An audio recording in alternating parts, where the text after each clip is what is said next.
Hi, welcome to Chapter and Verse. I'm Rick Bleiweiss, and I'm here today with Sandy Linzer, one of the great people in the behind the scenes part, if you will, of the rock and roll music industry.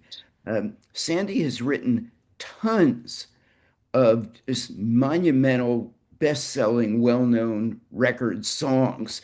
A lot for the Four Seasons, including Working My Way Back to You, Dawn, Let's Hang On. He did a Lover's Concerto with the Toys, Native New Yorker, I Believe in You and Me, people who, Opus 17, can't forget that. Um, Among the people who've recorded Sandy's songs are the Four Tops, the Spinners, Whitney Houston, the Monkees, the Four Seasons, I said, Odyssey, the Toys, the Circle, and we're going to get into the stories behind these songs. Thank you for joining me today. My pleasure. Absolutely. Nice to meet you too.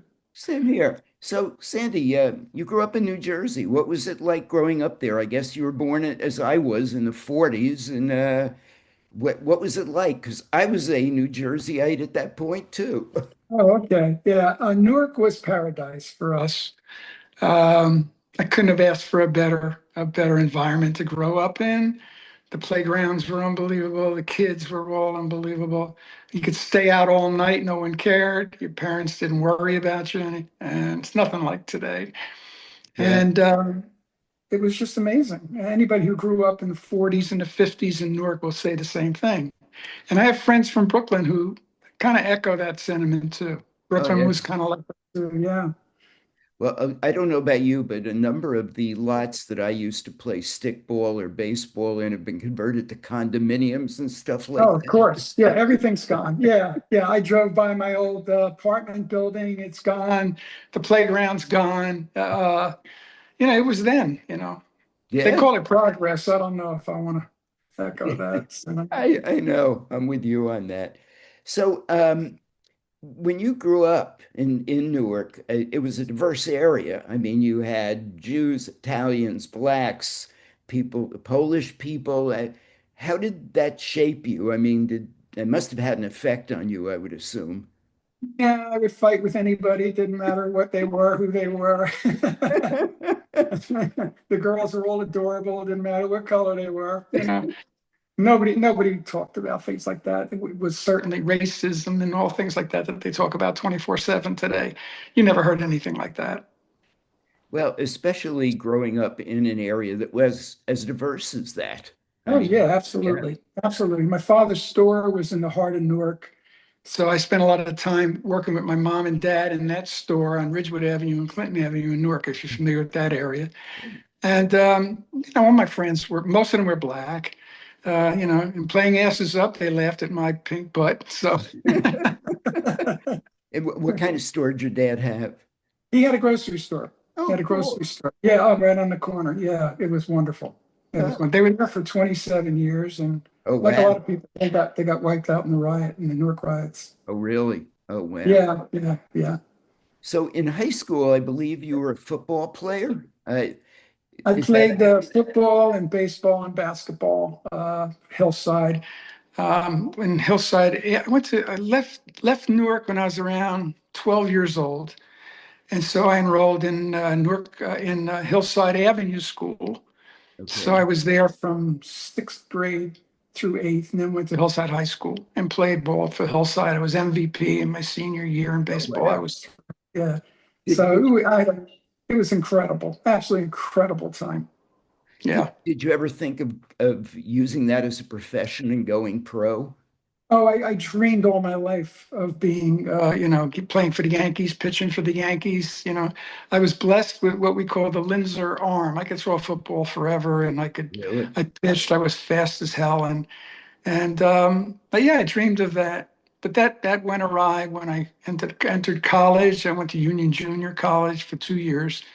Then I Okay. went to Fairleigh Dickinson, and my baseball coach wrote a letter of recommendation to the Fairleigh Dickinson coach to look at me. And I went to see him, and he said, "Look," he said, "I'm not letting anybody go to make room for you. Come back next year." But that was it. I was done. I left college in my third year. Oh, wow. Okay.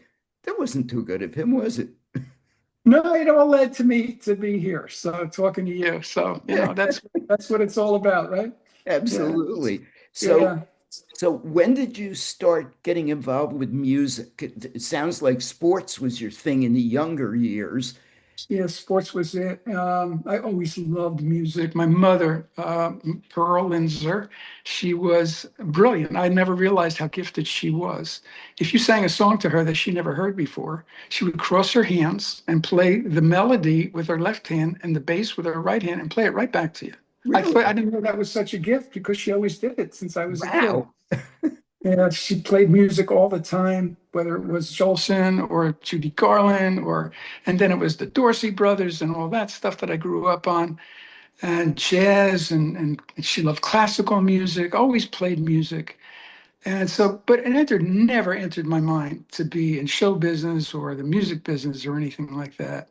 My buddy Sparky, Bob Donnell, who made his fortune in the trade show business years later, Okay. he and I got permission from one of our dear friends' father to open a gambling casino in the top floor of the Weequahic Park Towers. Wow. So we were running games, and one of the persons who came to play was Sal Russo. He was a guy I went to school with, to Hillside High School with, and grammar school. And he was a thespian guy. He was a star actor in all the shows. He played guitar. And he came up to play. He played cards, and when everybody left, we were just hanging out talking about Hillside High School and all that. And I said, Sal, I got to clean up. And I started to clean up the area because Sparky Right. lived there. So I was cleaning up the area where everybody made a mess. And Sal had brought his acoustic guitar up with him because he didn't want anybody stealing it out of his car. And he just started to strum on his guitar. I didn't even listen to him or pay any attention to it. And I was cleaning up, and I remember looking out the window because we were up on the fifth floor. I remember thinking, "Wow, I'm gonna end up being a gangster. I'm gonna end up. This is it." We were making good money. We were cutting the gains. You know the drill. And all of a sudden, a melody popped into my head, and I started thinking, "No, what song is that? That must be a hit song on the radio." And it just Right. kept going. I didn't recognize it, and I knew every song on the radio. I was a junkie for music. And I didn't think anything of it, but I said, what song is that? I got to ask Sal. And then all of a sudden, lyrics started to form with the melody I was creating. And I just talking to you now about it, I get chills. It was like such a moment. And I turned to Sal and I said, Sal, what are you playing? Are you playing a song on the radio? He said, no, I'm just strumming some chords. I said, Sal, I just wrote a song. Yeah. And he looked at me like I had two heads. Oh, yeah, sing it to me, he said. And when I did, he went ballistic. And it Really? started there. It just started like that. It was just an accident, a freak accident. And thank goodness, it So just now, let that did road. that song ever get recorded? We wrote, I don't remember which one it was. We wrote six songs. I must have lost 25 pounds in the first couple months of writing. I just didn't sleep. I was just obsessed with this thing that I had found. And I turned to him one day and I said, Sal, we got six songs. Everybody loves them. So I was singing them to my friends' parents, a cappella. Everybody loved them. I said, what do we do now? And he said, talk about, Providence. He said, I'm taking trumpet lessons from a guy named Pat Colello. His son, Charlie Colello, is the arranger for the Four Seasons. Maybe I can get him to listen to our songs. Oh, And Charlie, who's always been my mentor, my closest friend, and a genius arranger. He's had more hits than anybody else in the music business. He's had over 100 Billboard hits. wow. He as an arranger. And as he told it, he said he didn't want to meet with us, but his father said, listen, that kid's paying me for lessons. You're going to see these two guys. But he loved them. He loved the songs. And he and I hit it off right away. Sal went on the road. After a while, I was alone. I started writing a cappella. I didn't know anything about music, so my mother had a piano. I just banged on the piano to get me started. And that was it. Charlie called me one day. He said, Sandy, I played your songs for Bob Gaudio. I had no idea who Bob Gaudio was. But explain So to that's, people who Bob Gaudio was, because not yeah, everybody Bob knows. Gaudio. Yeah, Bob Gaudio is the genius behind the Four Seasons. He wrote Sherry, Big Girls Don't Cry, Walk Like a Man, Oh What a Night, Rag Doll, all the incredible songs. Yeah. And he said to Charlie, he told Charlie, he said, Charlie, you found another me. And the reason why that was important to him is because the Four Seasons had just gotten cold. They had those three #1 records, Sherry, Walk Like a Man, Big Girls Don't Cry. And then they sort of got a little cold. And so Bob and Frankie Valli, I'm sure everybody knows that name, Yeah. they decided to start a production company because they weren't producing their records. Bob Crewe was producing their records. Okay. And they wanted me to come on board to find artists maybe, or write for these artists, or write with Gaudio for these artists. Right. And we started doing that. It didn't last very long. And then literally Bob disappeared. Charlie disappeared. Frankie, they were calling me every other day. And then all of a sudden they stopped calling. Wow. And I thought maybe it was over. Maybe they just gave up. But what I didn't know is they were leaving VJ Records and signing a new contract with Philips. So they were all involved in that. And then Gaudio called me one day. He said, what are you doing? What you been up to? I said, wow, it's been a while. He said, you've been writing? I said, yeah, I have. He said, well, what have you been writing? I said, I got a great idea. I said, but it's not for the Forevers. That was one of the acts we were working on. I said, I think it's for the Four Seasons. He said, well, if you got an idea for the group, we can work together on that because Bob Crewe is claiming he owns the name The Four Seasons now, so we might be involved in a lawsuit with him. Wow. He said, what's the idea? And I sang him a couple bars of Dawn. And he said, that's incredible. He said, that's exactly what we need. That's exactly what I want to write, something big sounding for us. He said, can you come over now? I said, absolutely. I went over, we wrote Dawn. And I knew when I got home and my parents' house in Hillside, and I started walking up the steps to my room, and I stopped and I couldn't get it out of my head. I knew it was a hit. And I said, wow, I told my mom, I said, I think I wrote my first hit song. Wow. So was that named after a real, was that And named that's after, it. sorry, say it again. Good question. It's a good question. The first song I wrote that the Seasons recorded was Marcy, which was named after my niece, my Okay. sister Carol's firstborn. So I wrote Marcy for them. Frankie always loved it. He said, I'm going to record that one day. My sister called me during that time when no one was calling me to see what's going on, how I'm doing. She always looked after me. She was a year older, but she was much more mature for sure. And she said, what have you been up to? I said, I'm really nervous. I don't think that I'm going to work with these guys because they're not calling. She said, stop worrying. You'll be fine. And just before she hung up, I said, Carol, if you didn't name her Marcy, did you have another name picked out?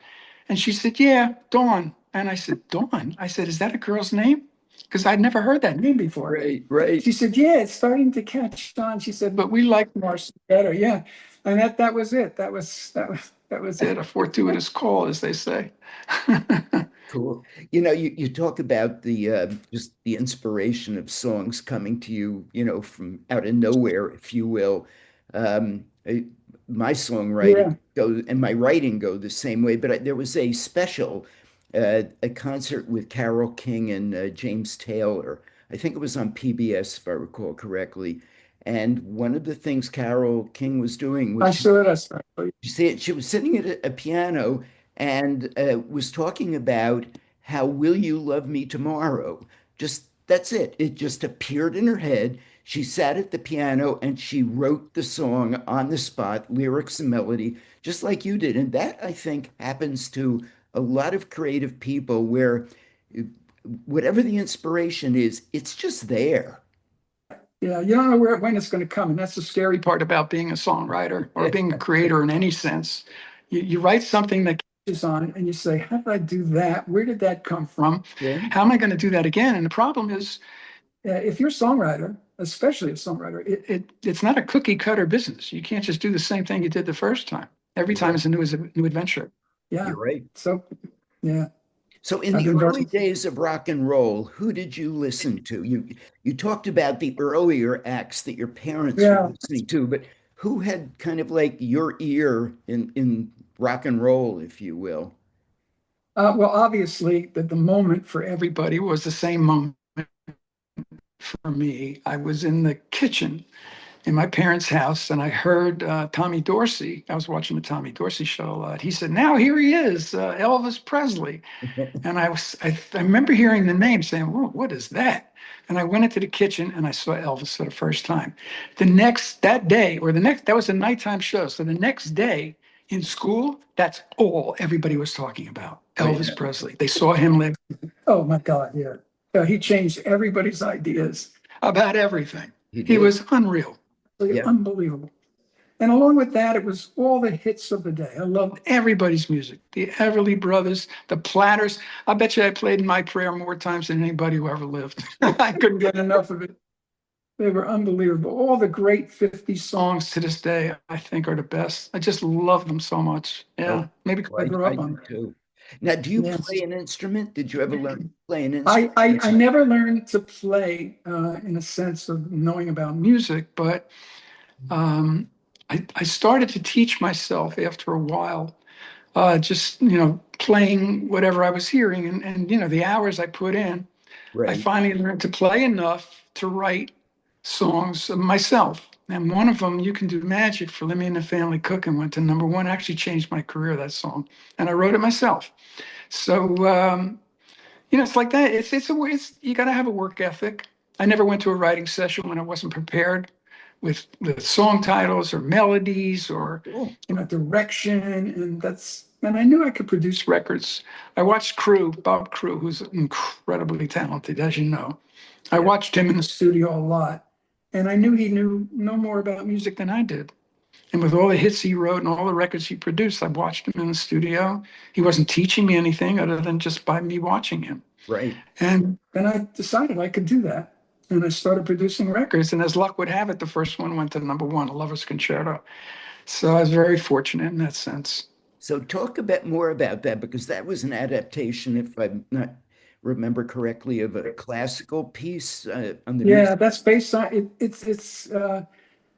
It's considered to be created by Bach. But as I read further in later years, Bach had several writers who were part of his company, and maybe one of them came up with that little dun dun dun dun dun dun dun dun dun dun dun dun, that thing. Yeah. And Benny Randell, who I was writing with at the time, he had played me that little melody and said maybe we could adapt this to something. And we tried, and nothing came of it. We were trying to make a song like the Times. Remember, we'd walk Oh, along yeah. together. So we tried it that way. It didn't sound like anything. Anyway, we had the chorus to Working My Way Back to You, but we couldn't find a verse for it. And we were writing for the Toys. We had just signed them to produce them. And I said to Denny, you know what? Play me that melody. Maybe that can work as the verse for Working My Way Back to You. He said, what melody? I said, that little classical thing. He said, that's not going to work. I said, just play it. He said, like, what do you? I said, just play it in a Motown beat. He said, you're crazy. I said, just play it in a Motown beat and let me see what it sounds like and go into the chorus. It didn't sound right. But I remember going into the bathroom, the Yeah. door was closed, and I heard him playing that melody on the piano. I guess Okay. he was exploring it further to see if it would work. And I yelled out, Denny, and he yelled back, I know. And I came. By the time I got out of the bathroom, I had the opening bars written and the lyrics and melody and everything, we were off and running. Everybody hated that song from day one. Really? Everybody. Coelho didn't want to arrange it. The Toys refused to sing it. Jerry Lieber threw me out of his office when I brought him the record. He Wow. hated the record. He just said, you can't do this with music. I remember him saying that to me at the office. Just everybody. To mix that record, if you know about mixing, you're a musician. Yeah. We spent one of the songs on that first session was Can't Get Enough of You Baby, actually, which became the big hit for Smash Mouth years later. Right. And we spent hours on that in the studio trying to get it right. I looked at the clock, there was maybe 4 minutes left. We were recording the songs from that first toy session, Can't Get Enough of You Baby, and the other one, and we only had 4 minutes left on the clock. And Charlie Colello, who was the arranger, he looked at me from downstairs in the studio and he said, Sandy, we don't have time to cut this other song because he didn't like it anyway. And I screamed back, yes, we do. Yeah. You know, now something happened that was very strange. When Charlie Colello used to write out charts, he would give them to Guido to copy them. He used to Okay. call Guido the careless weed because Guido always made a mistake on the charts. Anytime they ran down charts of his, everybody There's a had to stop, mistake. say, Charlie, what is this? What chord is this?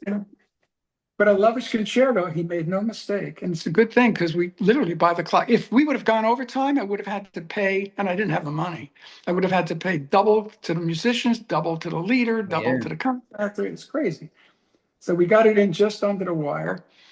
And the same thing when we were mixing these three songs. We spent hours mixing the other two. We had no time left to mix the Lover's Concerto. I hadn't heard it since we finished it. And I said to Harry Armark, I said, just put the faders up and let me at least listen to it. We put four faders all equally on the board. Can you imagine that? And he Yeah. played it. I said to Denny, you touch this, I will kill you. I said, that's a number one record if I ever heard one. Don't touch it. And Harry said the same thing. He said, yeah, don't touch that one. That is perfect. Whatever just happened was amazing.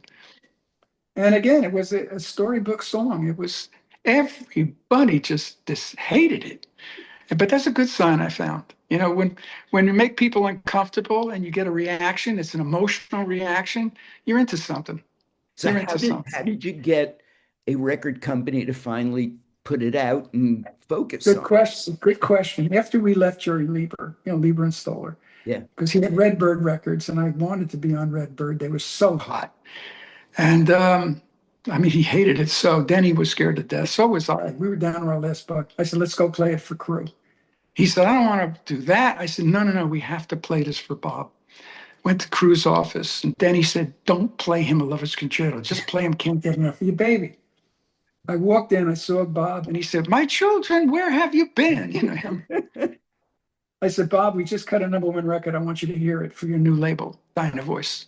He said, what? I said, yeah, you have to hear it. He said, no wonder you've been busy. You cut a hit record? Let me hear it. I said, it's called The Lover's Concerto. Listen to this. He almost flew out the window. He was so excited. He Really? knew what it was. Yeah. He knew what it was. Bob Crewe was the ultimate genius of anyone I ever met. He was amazingly talented, and he got it right away. And it was all that he thought it was and all that we hoped it was. Yeah. If Yeah. I'm not mistaken, wasn't that the biggest selling record you've ever Oh produced? yeah. Oh yeah. As a matter of fact, yeah. And we sat just behind yesterday by the Beatles for 1 week. Then we took over number one. He went to number two, and then he knocked us out again, and he went to number one, number two. It was a multi-million seller. It was one of the biggest hits of the year. Yeah. Wow. It That's was cool. huge. It's all over the world. I mean, in Japan, it's like the national anthem there. It's Oh, it's yeah. incredible. Oh, Oh, wow. it's I didn't huge. know that. Yeah. That's very cool. Yeah, it was cool. Those were the cool times. Yeah. So when you and like Gaudio wrote together or Randall, w- did you collaborate on music and lyrics, or did Yeah, any of you yeah, tend all to? the, yeah, yeah. I never wrote with anyone who was strictly a melody writer or strictly a lyricist. Okay. Although I did all the lyrics that I wrote with Randall, but Gaudio writes lyrics, Crewe writes lyrics, and they write melodies. Obviously, Bob Gaudio writes melodies. He's Right. brilliant. And yeah, it's always been that way. David Walford, I Believe in You and Me, I wrote with David. We both wrote lyrics and melodies. Um, it's been that way with everybody. And collaborating is so much fun. I Oh, wrote with Larry Brown and Irwin Levine, and we had hits together, and they are the funniest people I ever met in my life. oh, And really? Larry is, yeah, Irwin passed away, God rest his soul, but Yeah. Larry is still very close friend, one of my closest friends now, and we wrote hits together, and we just had so much fun. So were there ever disagreements? I mean, were there any almost come to fisticuffs disagreements, or was it pretty smooth sailing? It never got to fisticuffs. There were definitely disagreements, but not major really. Um, Writing with the people I wrote with, they were so talented. It usually went smooth. If we were into something, it didn't take long to finish a song, a day. Matter of fact, I tell people, I've been in this business 60 years. I wrote maybe 500 songs. So what did I do all the rest of those years? You're continuously working business. It is a business. Yeah. You gotta keep your nose to the grindstone. You gotta watch, who's digging into your pockets and all that good stuff. Oh, Yeah. absolutely. So you Yes. wrote Keep the Ball Rolling, which Jay and the Techniques had a big hit with. How did that Yeah. come about, getting the song to them? That was an interesting one too. All the songs had an interesting story in a sense. Like Jerry Ross was a good buddy, and he was producing Jay and the Techniques. They had a number one record with Apple Peaches Pumpkin Pie. Right. And I came up with the idea for Keep the Ball Rolling and told Danny, and he was very open to any idea I had, I must say. We wrote Keep the Ball Rolling, and I played it for Jerry. He loved it, and he called me. He said, listen to me. I can't cut this song unless you change the title. He said, I hate that title. I said, what do you mean? He said, I want you to make it Keep Your Love Growing. I said, I'm not changing the title, Jerry. That's a hooky title. You're gonna get your mind. He finally gave in. And the background singers on that record were Ashford and Simpson, Oh, and also who was the third girl? Oh, she's a big star too, big Broadway, huge Broadway star. And the three of them were the background singers on Keep the Ball Rolling. I looked out with that. oh, wow. Cool. Yeah. Keep the Ball Rolling is one of my favorite songs. I love it. I just love that song and had so much fun with it. Oh, I Yeah. did too. So now working my way back to you, that's been recorded by a lot of different acts. Do you have favorite versions of that one? Um, no, I really don't. Um, I love the Four Seasons version. Well, actually, I didn't love the Four Seasons version. I love Let's Hang On to What We Got. That came off great. Yeah. And working my way back to you, the problem with that was Charlie Colello, who arranged all those hits. He always arranged my songs for the seasons. Well, not Opus 17, but the big three. And he said to me, I don't want to cut this song unless we can get Buddy Salzman, who was the drummer on all their hits, and he was out of town. But they needed to get a record out right away because Let's Hang On was number one, and they wanted to get it out right away. So he got a different drummer, and it just wouldn't come together. Buddy was amazing drummer, Buddy Salzman. So I didn't love the record, but the song overcame it for sure. And then Jerry Ross, uh, no, that's Jerry Ross. Who am I thinking of? Anyway, whoever it was, wasn't Jerry Ross. I'm having a junior moment, I said. Michael Zager. Michael Zager, who's a good buddy who I just forgot his name. Michael Zager, someone in his office said, if you need a follow-up for Cupid, he just had a number one record with the Spinners with Cupid. He said, you got to take a look at that season song, Working My Way Back to You, because the record wasn't great, but the song is awesome. And he cut it, and that was the huge hit. It was number one all over the world Yeah. with the Spinners. And yeah, we were very fortunate with that happened. A lot of my songs have been cut by different people. Working My Way Back to You has had a lot of versions done. I don't think I have a favorite. It's not necessarily the Spinach version. I just love that song. I think my favorite version was when Denny and I wrote it. With us, Okay. with us playing it for Frankie. That was my favorite version, Oh, and him cool. going nuts. He actually heard us working on the song in a writing room at Crewe's. And he just opened the door. He said, what is that? I said, oh, Frank, we're working on a song for the toys. He said, no, you ain't. That's mine. Go play it for Crewe. I want that. He was Very the cool. best. He is So, the best. one of my favorite garage bands of that era was Question Mark and the Mysterians, and I know that they Absolutely. cut one of your songs. Tell me the story behind that. How did that Well, what happen? happened? What happened was Question Mark and the Mysterians. They had a number one record with 96 Tears, Oh yeah, and one of the they were great. good at keyboard ideas. And they cut "Can't Get Enough of You, Baby," which was on the Toys' first album. And they they did a version, and they had this keyboard idea that they put to it, and I thought it was really cool. And obviously, years later, Smash Mouth was looking for a song for a movie, and they loved that version, and not so much maybe because of the song, but they just loved that hooky keyboard part, which Yeah, was kind of what Smash Mouth was about. And I got a call from actually Erwin Levine's nephew, who was working for a radio station. He called me. He said, "Sandy, I think you got a smash with Smash Mouth." He said, "They got a new record out on your song. Can't Get Enough of You, Baby." And sure enough, it went through the moon. yeah, So we were thrilled with that, to say the least. Yeah, but the yeah. song was like over 20 years old Well, when they cut it. Yeah, so that's the amazing thing about songs. I always felt that if I recorded them and got them out there, somebody will pick up on it somewhere, sometime. And yeah, that's been part of my story, is people grab a song I forgot about, and all of a sudden, I mean, the Breaking Down the Walls of Heartache, which was a huge hit in England by a group called The Bandwagon that I produced. And lo and behold, Elton John did his movie, um, uh, the story of his life. And the only song that he didn't write in that movie is Breaking Down the Walls of Heartache. And they performed it live in the movie. So it obviously was Yeah. a pivotal moment in his life when he heard it. Wow, So that's that was a thrill. Yeah. Oh, absolutely. Yeah. that's very cool. And what about Whitney? I believe in you and me. I mean, how did Well, that whole yeah. thing When the happen? Four Preacher's Top, right. yeah, I wrote it with David Walford for the Four Tops. Excuse me.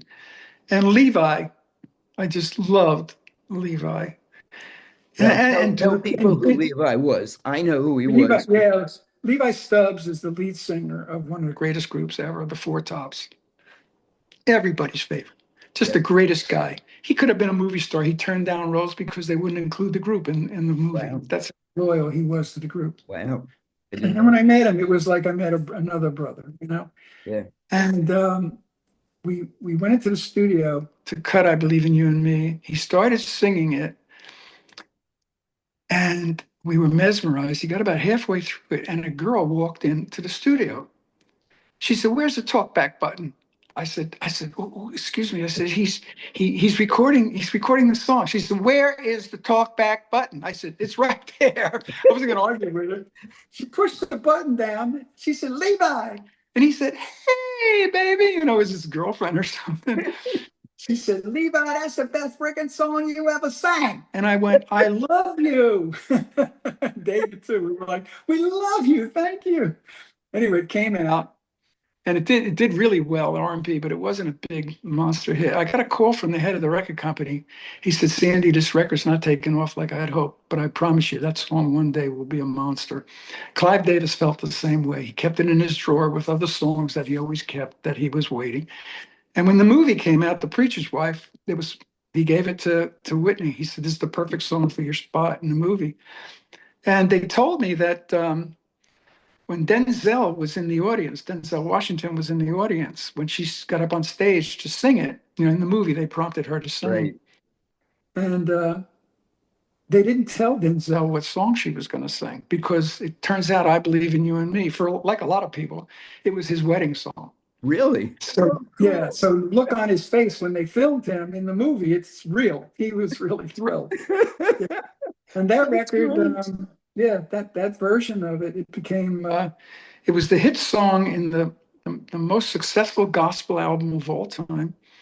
And it was one of her biggest hits. I mean, it was a humongous hit for us. It's Yeah. been on all those talent shows. It was on. Everybody was always singing. It was Yeah. huge. Just huge. Yeah. It was a great song. That Oh, was, thank you. it is a great song. Yeah, thank you. Thank you. Of course. So tell me about Dr. Buzzard's Savannah Band and Cherchez La Femme. Yeah, yeah. That was another story. Um, I started my partnership with Tommy Mottola right after I wrote "You Can Do Magic," the song I told you about, that I wrote by myself. I'd just gotten fired from Epic. I was on staff at Epic.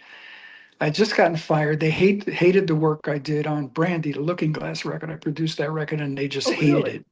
Really? Yeah, It was a yeah. great record. And oh, absolutely. And I thought my career was over.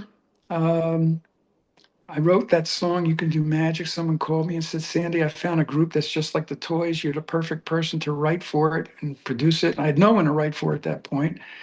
I wasn't talking to Randall anymore. And I sat down at the piano and wrote "You Can Do Magic" and another song, "Dreamboat." And Charlie came over, Charlie Colello, and he knew what I'd been through every day because we were so close. And he heard the songs, he heard "You Can Do Magic." He put his hand on my shoulder. He said, "You're back." Because the 2 years that I was at Epic Records on staff, I wasn't having the kind of success I was having when I was with Crewe and, Yeah. independent. And Mottola called me. He said, "Sandy, we can be partners now. Bring that song to Chapel Music. Let us administer it, and you and I can start our company." I said, "Great." And I started our company.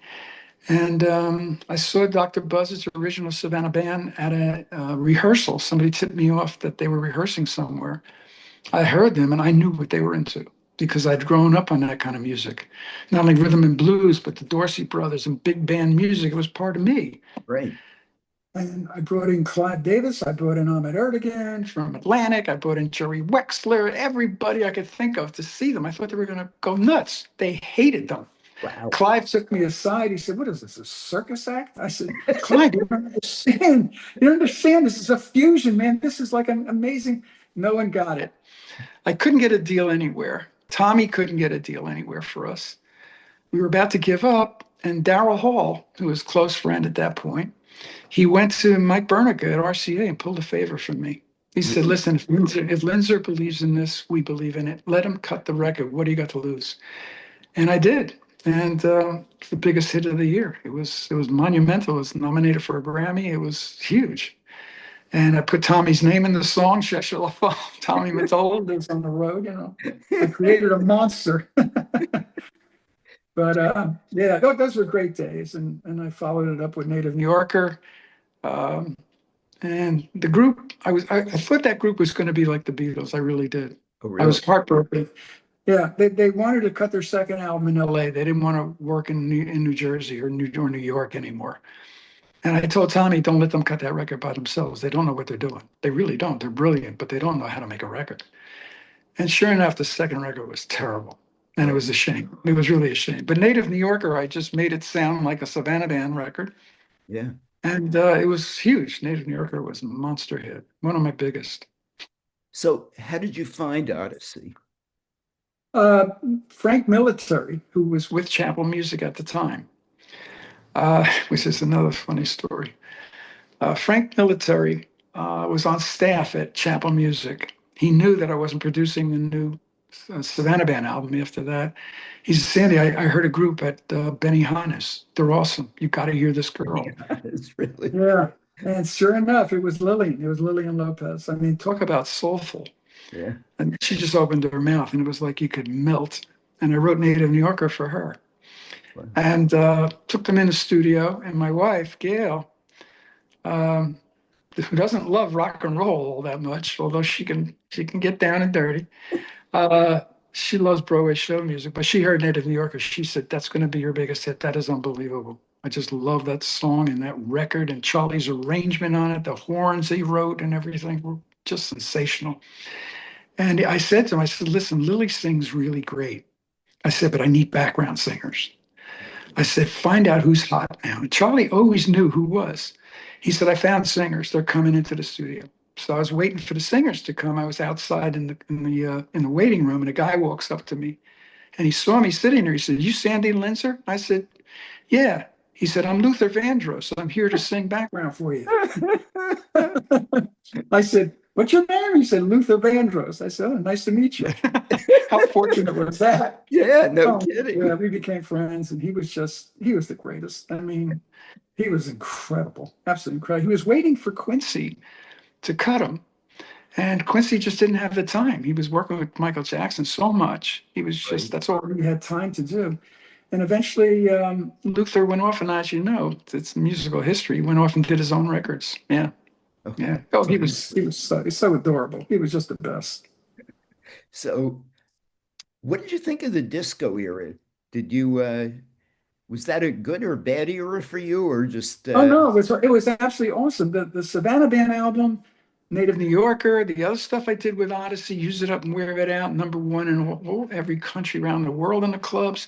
Oh, club music, we did phenomenal. That Native New Yorker, Gail and I, Mottola hated Native New Yorker. He called me after he heard the album, the Odyssey album. He said, "Sandy, you got to take that song off the album. It's an embarrassment."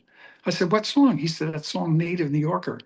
I said, "Tommy, I'm not taking it off the album." But because he didn't like it that much, I didn't think anything of it after that. right?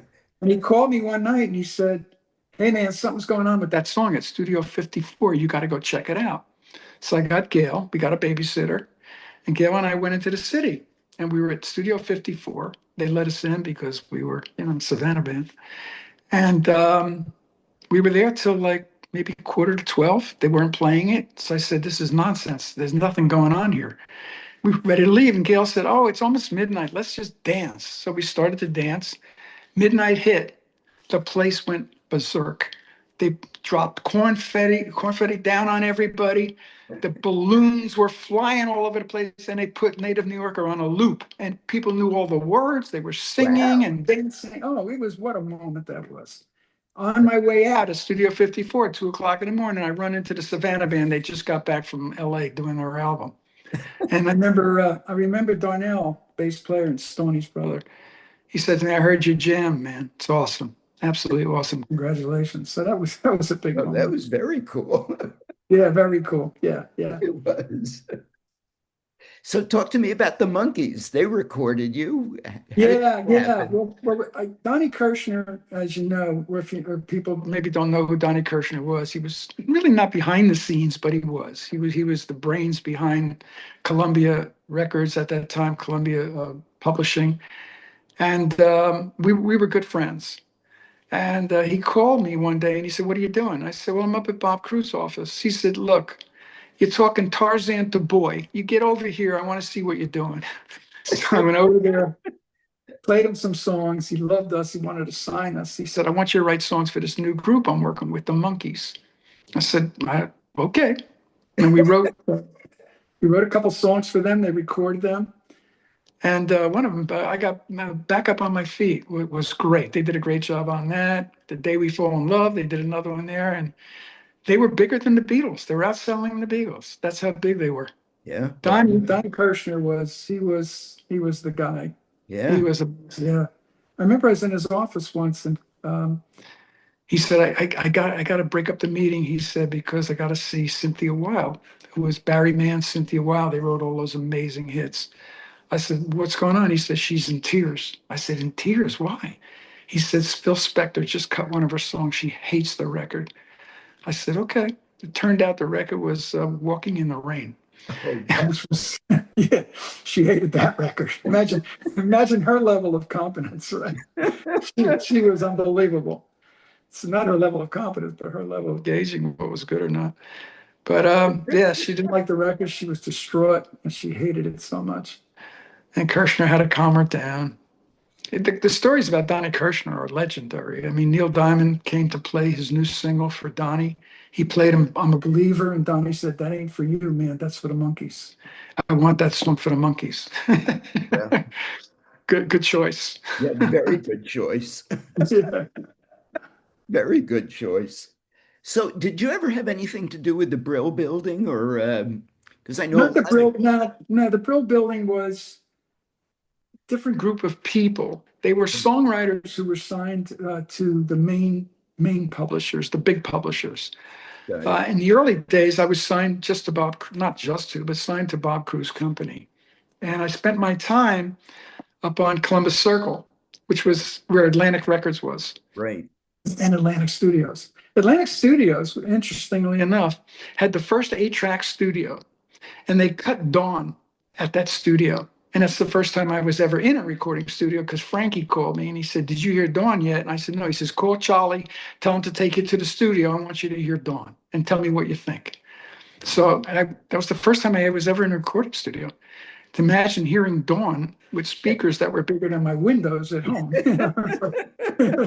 know it's a pretty Pretty, exciting experience. yeah, it was unbelievable. And to hear Frankie's voice coming over those speakers singing my song, I can't tell you I cried from beginning to end. It was so amazing.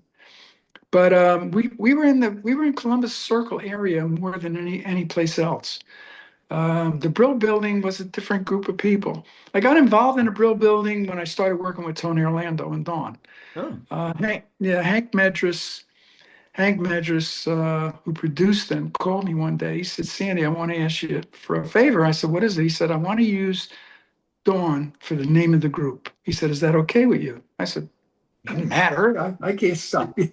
I said, "But yeah, it's okay." He says, "Come on over. I want you to write for them." I said, "Okay," and I did. And what he wanted me to do was write with Dave Apple, who was his partner, who's okay. a brilliant, brilliant arranger and songwriter. And I started writing with Dave, and I must have written over 20 songs for Tony Orlando and Dawn. One of them became a top 10 record, The Morning Beautiful. Oh, Yeah, yeah, that I wrote with Dave Apple. I miss Dave. He was a phenomenal guy and so brilliant. He did all the arrangements to all of Tony Orlando and Dawn's hits. Yeah. If I'm That's not great. mistaken, wasn't Tony Orlando originally involved with Clive Davis or something like that? Do you know the story What behind? happened, Tony's story is that he was a teenager when he had two number 1 records, Bless You and Halfway to Paradise. Right. He didn't know what to do after that because the records after that didn't do well.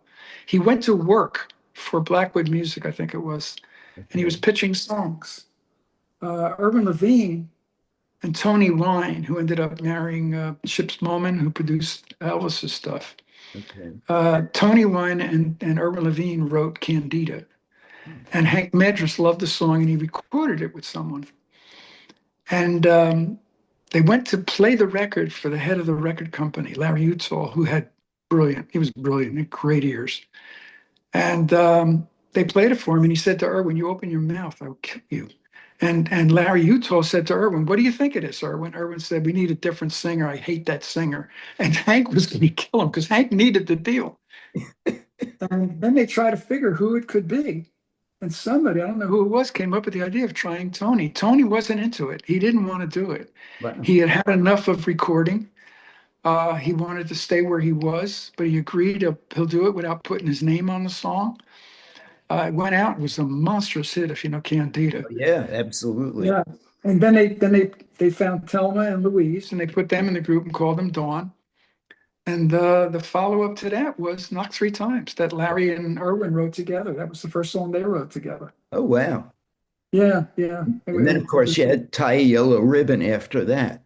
Tie Yellow Ribbon was interesting. They wrote that. One of the first persons they played it for was me. They Really? said, yeah, they told me, they said, because we were all good friends. He said, "We wrote this song. I want you to hear it," because they knew I was producing records. They played it for me. I said, "That is a smash. Get me a copy. I want to cut that." So, as Irwin tells the story years later, I said, "Why didn't you ever get me a copy?" He said, "Because you didn't jump up and down enough." They took it to, they took Tie Yellow Ribbon to Ringo Starr's manager.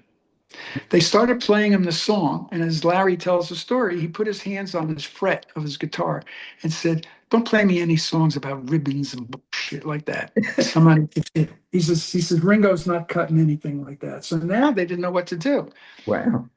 And then Irwin said, "Let's go play it for Hank." And Hank, being Hank, he knew what it was. He cut the song. He knew I knew the song because I told him I had heard it before, and it is brilliant. And I was leaving, I forget what studio it was, not State Phillips, but one of the Bell Records. I left Bell. I was on my way out. He said, "Hey," he was walking in. He said, "You want to hear Tie Ribbon? I just cut it." I said, "I'd love to hear it." He played me the record. I told him, I said, "Hank, this is one of the greatest records I've ever heard in my life." I said, "And there's nothing's going to stop this." And my wife, Gail, Yeah, I sang her the song. She said, "Do you realize with the troops coming home, how big this is going to be?" that's right. She was right. She's always right. She sure was. Yeah, yeah. So, more recently, you've written songs for the Backstreet Boys. How did that come Yeah. about? I helped actually break the group. I was one of the executives involved in their early career of breaking Well, them. thank you. Thank you so much. No, no, it was there are a few acts I can claim I had a real impact on the beginnings of their careers, and they were one of them, and I've always loved them. And tell me about how that happened with you. Well, Andy Fromm, do you know the name Andrew Fromm? Yeah. Andrew Fromm is my Why don't you wife's, tell everybody who he is? Yeah. all right, Andrew Fromm is my wife's cousin's son. Okay. He thought growing up as a little kid that I was his uncle, so he would call me Uncle Sandy, not realizing that we were, cousins distantly. Right. Right. Um, he is a brilliant networker. He's a songwriter and very good at what he does. He called me one day. He said, "Uncle Sandy." And I corrected him. I said, "I'm not your uncle." He said, "Would you write with me for this group? I'm such close friends with them. And they said they'd record my songs if I write for them, and I want to write for them. Would you write with me for them?" I said, "What's the name of the group?" He said, "The Backstreet Boys." He said, "They're really doing great in Europe. They're breaking out in Europe. They're going to be big." I said, "Oh, okay." And they had a lot of hits in between time that we finally got to write. And I knew that the idea Spanish Eyes they would love. We wrote the song. Andy did not think they would like the song. He didn't want to do the demo. Oh, We ended up doing the demo in Jersey. He thought maybe it was too, I don't know what, but he didn't think they were going to like it. It's their favorite song in the album. And as luck would have it, yeah. that album, the Millennium album, sold 25 million copies. It's the Oh, yeah. last big album in our industry. Yep. So I was very fortunate to get a song in that album. And they love Spanish Eyes. They just loved it. Any interview they did, they said it was their favorite song in the album. And I love that song. I think it's going to be a hit one day for somebody. Oh, They yeah. did. Yeah. The very first time I saw the boys was at a BMG convention, and Lou Pearlman was managing them at the time, Yeah. Yeah. and he brought them in. They just sat on stools in plain clothes, no dancing, and they sang. And it was interesting because a number of people in the company were going, I don't know, they sort of sound like a ripoff of Boys to Men. And a number of us said, well, what's wrong with that? You know? Yeah, exactly. There's always room And for more at the top. Yeah. yeah, and then we started trying to break their records here in the States, and we were having trouble. So we sent them to Europe to become conquering heroes, like come back like the Beatles with girls meeting them Yeah. at the airport. And I remember we went to a concert. I brought the guys who racked Walmart because I was trying to get Walmart to become Backstreet Boys headquarters because they wanted to make a name in music, which they hadn't at that point. And so we saw them in concert at a skating rink in Switzerland, I think it was. Beautiful. And it was bedlam. I mean, they were just Yeah. plucking girls out of the audience that were fainting. And I mean, it was like the Beatles redo, if you will. Yeah. And Yeah. this Oh, was it was. Yeah. since then. Yeah. They They were outsold fabulous everybody. guys. So they're the biggest selling group of all time. They're unbelievable. I, Absolutely unbelievable. I agree. Yeah. Um, you did musical greeting cards. Am I correct about that? I didn't do them. They used "I Believe in You" and "Me" in Oh, greeting cards, and other songs that I wrote have been licensed for that. My catalog does well for sync licenses. For people who don't know what a sync is, it's synchronization license where people use your song for commercials, for movies, for things like that. right. And I've been very fortunate. A lot of my songs have been in movies and jingles and all that good stuff. And the greeting cards was one of the ways. I still have one. You open it up and it plays, I believe Right. in you. Yeah, yeah, yeah. No, it's very cool. Oh, Yeah, very cool. So are yes. there any acts that you wrote for or produced that I didn't know you did Brandy, for example, with Looking Glass? Are there others that I haven't touched on? Um, well, I produced a lot of hits with Odyssey. I haven't produced that many albums. You know, when you think of the fact that I've had a lot of success as a record producer, I haven't done a lot. I can't even tell you why.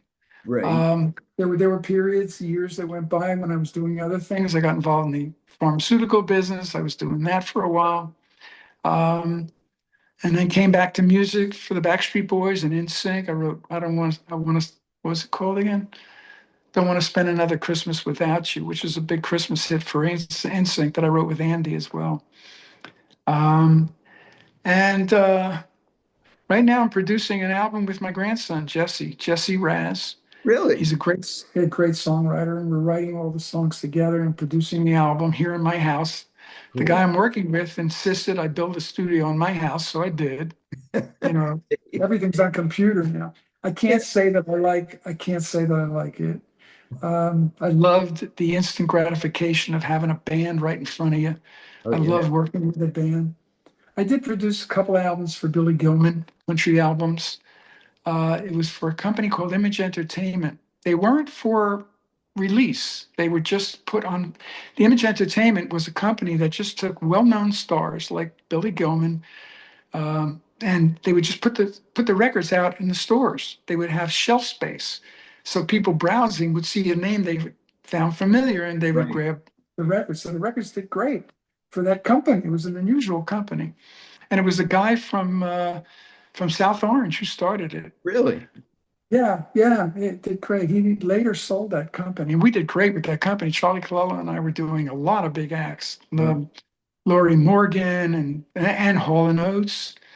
uh, terrible, not terrible, but when I met Daryl and John Holden Oates, Tommy and I had become fast friends because I produced Tommy Mottola as an artist. He was Okay. called TD Valentine on Epic.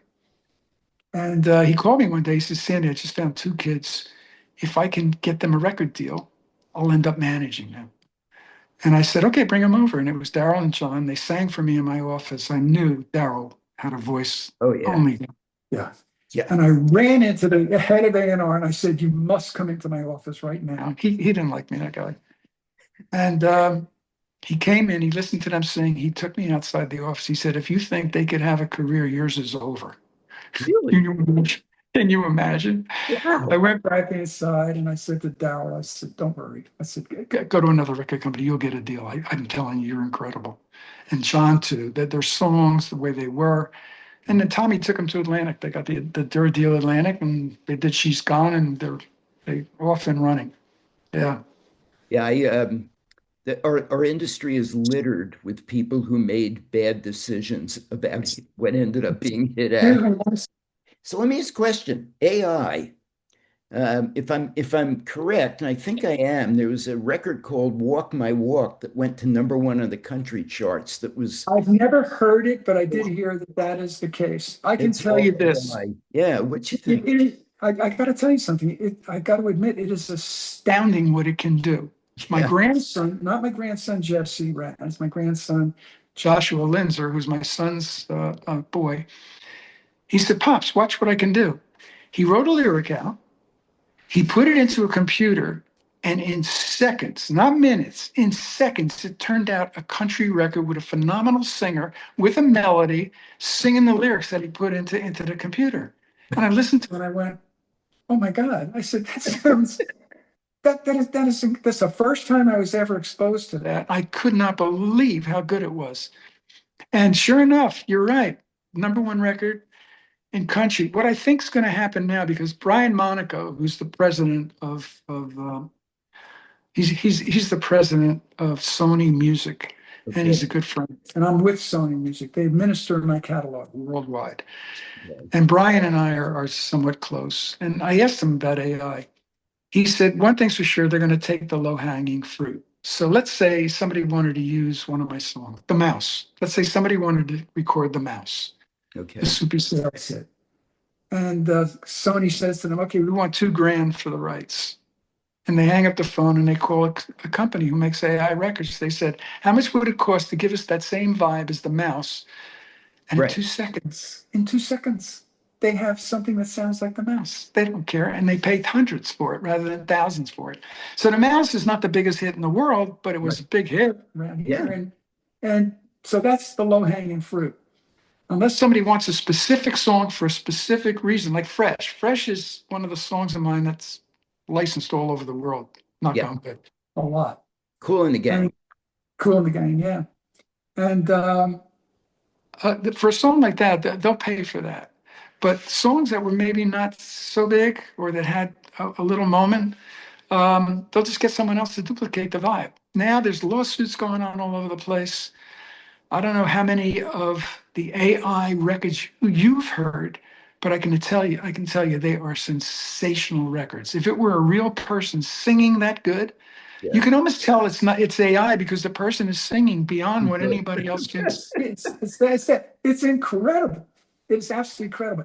Yeah, I think it's probably getting over in the clubs for DJs, because they produce these disco records, Yeah. the club records that are astounding sounding. They're Yes. perfect in every way.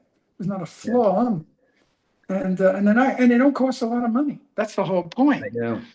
Yeah.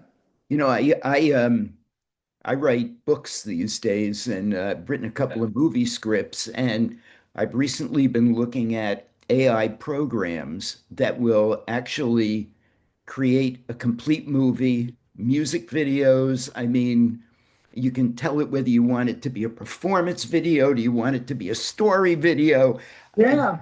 complete movies. I mean, it's like pretty astounding. And we're just at the tip of the iceberg from where this is going to go eventually.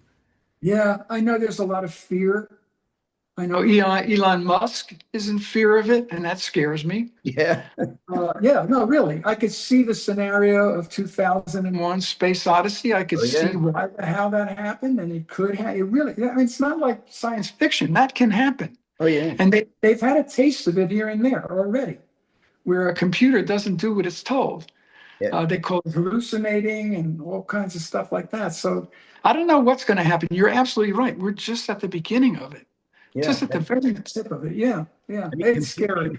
computers now, some of them are programming themselves and programming other computers, and they talk about the singularity and when it's going to happen, that the sum of AI, computer knowledge, is greater than all human knowledge put together. And it's coming. They're projecting that Yeah, yeah. potentially in our lifetimes.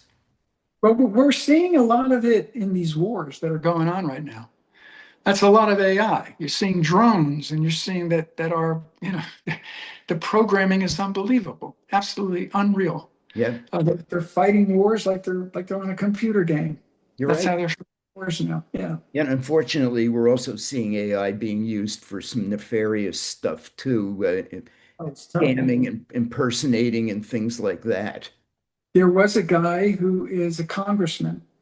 He was at a forum on television and he was talking about how dangerous it is. He said, I have warned everyone, my constituents. And he said, I put out this video to warn everybody. And you see him in the video talking about how dangerous it is. He said, by the way, that's not me. Yeah, I know. Hello. Yeah, I know. Wow. Well, All Sandy, my kids, it's all been my kids have, yeah, yeah, I'm sure your children do too. We have codes. So somebody calls and says, I just kidnapped your kid. I want money, you know? Yeah. Well, ask my kid what my second dog's name was. yeah, It's like, there you go. yeah. It's unfortunate, but I guess in these days you need stuff like that. It's Yeah, well, making records on a computer, which I do now, like everybody else. I mean, we use yeah, live instruments, but we're using computer stuff. right.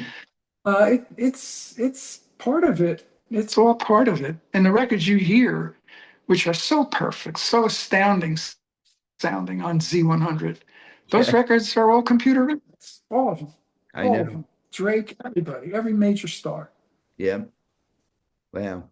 Well, Sandy, thank you for being with me. This was really interesting and fun. Thanks for asking me, Rick. Yeah, I enjoyed it so much. We got to get together and break some Yeah. lunch. Yeah. Yeah, well, first of all, I've either got to get east or you've got to get west, one or the other for that to happen. Well, But I ain't going west. From what I hear about California. well, I guess if I come to New York, I will make sure I let you know before I get there. Yeah, we'll get Roger and we'll have some fun. Absolutely.